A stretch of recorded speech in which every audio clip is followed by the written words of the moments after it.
Há dias em que sentimos o clube a tremer. Há momentos em que tudo muda em segundos. Este é um desses dias.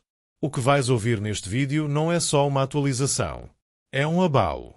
Um choque direto no coração de quem vive este símbolo como parte da alma. Hoje, 3 notícias surgem como murros no estômago, uma atrás da outra, sem piedade. Não há tempo para respirar. Primeiro, um sinal que ninguém esperava. Uma decisão interna. Um plano de bastidores que revela ambição, mas também um risco gigante. Vai mexer com o balneário. Vai mudar tudo. Depois, uma reação que já está a incendiar as redes. Um nome importante que não ficou calado. Falou com raiva, falou com verdade. E deixou claro que o silêncio não é mais opção. Vai haver resposta.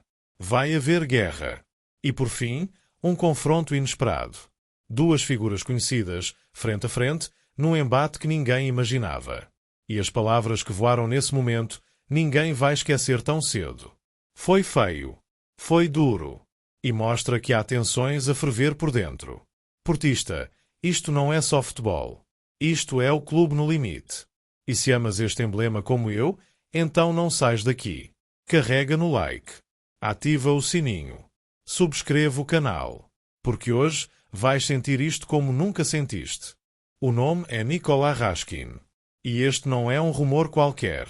É um sinal claro do que o Porto quer ser. Reforçou-se com Gabri Veiga? Sim. Mas não chega. Porque neste clube não se constrói com meias decisões. Constrói-se com atitude, com visão e com fome. A mesma fome que levou o nome de Raskin a ser metido em cima da mesa. A mesma que faz a estrutura portista querer mais. Ir buscar mais. Mesmo que o mercado esteja ainda a aquecer. Mesmo que o preço assuste. Porque este é o momento de arriscar. O belga de 24 anos é um touro com cérebro. Joga, pensa, morde. No Rangers foi patrão absoluto. 48 jogos. 5 golos. 11 assistências. Fosse em Liga, em Taça ou nas noites europeias. A presença era sempre a mesma. Intensa. Inteligente. Líder. E isso não passou despercebido. Nem em Inglaterra. Nem em Portugal. Mas aqui é onde entra o peso do dragão. Porque o Porto quer voltar a mandar. E para isso, precisa de gente assim. Com sangue frio e alma quente. Com pulmão e visão. E é por isso que o nome de Raskin não surge ao acaso. Surge porque há uma estratégia por trás. Porque há um plano. Porque há quem saiba que um meio-campo forte é meio caminho para levantar títulos. Agora, vamos aos números. O Rangers pede quase 30 milhões. Alto. Muito. Mas realista, quando se olha para o que está em jogo. O Porto precisa de um pilar. De um dono da zona central. Já não há Uribe. Varela está entre o gênio e o esforço. Grujic é uma incógnita. E por mais que Gabri Veiga encante, precisa de um parceiro que o liberte. Que o equilibre. E esse pode ser Raskin. E mais, não é só a qualidade que seduz. É o perfil. É a garra. É o ADN competitivo. É saber que este é um jogador que não se encolhe em nenhum estádio. Que não desaparece quando a pressão sobe. Que não foge do choque. Que não treme quando a bola queima. Raskin é um médio de combate. De transição. De liderança silenciosa. Mas há um problema. O mercado não perdoa. O Aston Villa está em cima. O Leeds também. E ambos têm mais dinheiro. Mais facilidade. Mais meios. O Porto terá de jogar com outras armas. O projeto desportivo. O palco europeu. A história. E sim, a promessa de crescimento, porque jogar no Dragão ainda vale. Ainda conta. Ainda atrai. E a verdade é que já houve contacto. Já houve sinais. Já há interesse real. Agora, a pergunta é simples. Vai o Porto esticar-se por Raskin? Vai dar o passo em frente e mostrar que ainda sabe investir a Porto? Ou vai recuar, com medo de falhar? A resposta pode decidir não só este negócio, mas o tom da nova era de Vilas Boas. Porque, no fundo, esta não é só uma contratação. É uma declaração. É dizer ao balneário que se quer competir. É dizer aos adeptos que se quer ganhar. É dizer ao mundo que o Porto não está morto. Que está a preparar o regresso. que está a formar uma equipa à imagem do clube, intensa, ambiciosa, raivosa. E Raskin encaixa nisso tudo. Falta saber se o clube vai ter coragem de o ir buscar. Chegou a hora de ouvir o nosso guardião. De ouvir quem carrega a alma deste clube e que, nestes tempos de incerteza, não hesitou em responder com coragem, com alma e com valores. Falo do Diogo Costa, o homem que não baixou a cabeça. O símbolo que fala por todos sem precisar de grandes gestos. E quem sentiu o peso desta camisola sabe que, por vezes, uma frase pode valer mais do que 1000 comunicados. É um ruído exagerado. Foi assim que ele reagiu aos rumores que o colocam longe do Porto. E faz sentido. Quando estás no centro da estagnação, quando és campeão da Liga das Nações, quando sabes que foste herói, não há barulho externo que te desvie. E é aí que encontramos a raiz do drama. Porque em março é fácil elogiar o grande guarda-redes que defendia penaltis, mas em junho é fácil duvidar. E isso dói. Dói porque sabemos que quem veste esta camisola precisa de sentir que há confiança, que há apoio, que não há hesitação. E Diogo veio falar. Abriu fogo. E não com discurso vazio, mas com clareza: estou focado no Porto. Não precisou de dizer mais. Afinal, quem garante isso não engana ninguém. Mas ele não ficou por aí. Falou do prestígio do Mundial de Clubes. Falou da alegria de estar com os adeptos. Falou do chip que está virado para o Dragão. Falou da exigência que corre nas veias. E revelou outro ponto vital, a tristeza com a emboscada que aconteceu em Lisboa. Porque para além das equipas, das imagens, dos holofotes, o Porto é gente. É família. Crianças. Adeptos. E quando alguém ataca a nossa gente, esse alguém está a atacar a nossa identidade. A nossa história. E isso pesa. E doeu.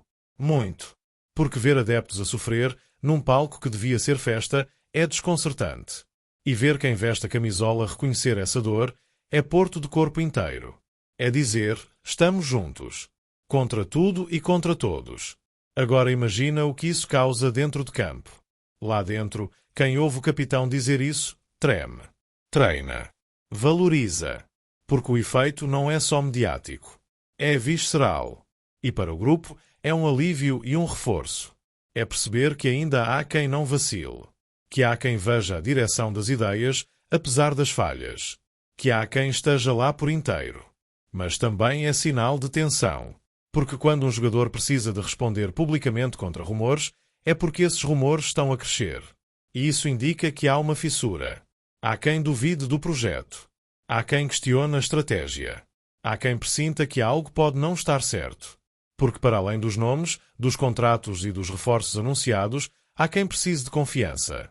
E essa confiança pode falhar quando os recursos internos não chegam.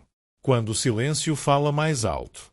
Quando o plantel desvia a atenção para as redes. Diogo Costa, com 6 linhas, apagou o fogo. Mas acendeu a chama do que devia prevalecer neste clube. Foco. União. Identidade.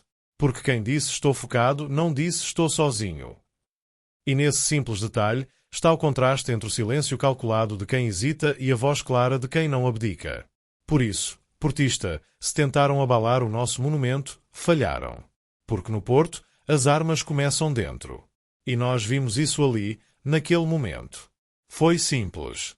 Foi direto. Foi do coração. E agora, agarra-te. Porque o futebol é mais do que tática, mais do que transferências. É pele, é orgulho, é provocação. E o que aconteceu entre Richard Rios e Nicolás Otamendi não foi só uma troca de palavras. Foi uma faísca que pode incendiar o Dragão. Tudo começou num duelo quente entre Argentina e Colômbia. Nada de novo. O que surpreende é o nome no centro da polémica, Richard Rios. Um médio que está nos radares do Porto. Um guerreiro do Palmeiras. Um colombiano com ginga, com força, com aquele fogo que tanto falta neste balneário. O que ele disse ao Otamendi? Já estás velho, nem consegues correr. Enfrenta um estádio inteiro contra um símbolo do rival de Lisboa. Não se escondeu. Não se acobardou. Disse o que muitos pensam, mas não ousam vocalizar. E esse tipo de coragem, esse tipo de irreverência, é exatamente o que falta neste Porto de transição. Porque precisamos de sangue. De garra. De alguém que meta medo, que não se encolha, que mostra ao mundo que o Porto ainda é sinónimo de respeito. E Rios encaixa aqui, porque mostrou personalidade. Mostrou que não teme nome nenhum. E no meio de uma guerra sul-americana, não hesitou em apontar o dedo a um dos jogadores mais experientes e respeitados do planeta. Isso diz muito. E diz ainda mais quando sabemos que está associado ao nosso clube. Porque se isto se confirmar, se este colombiano aterrasse mesmo no Olival, seria uma explosão.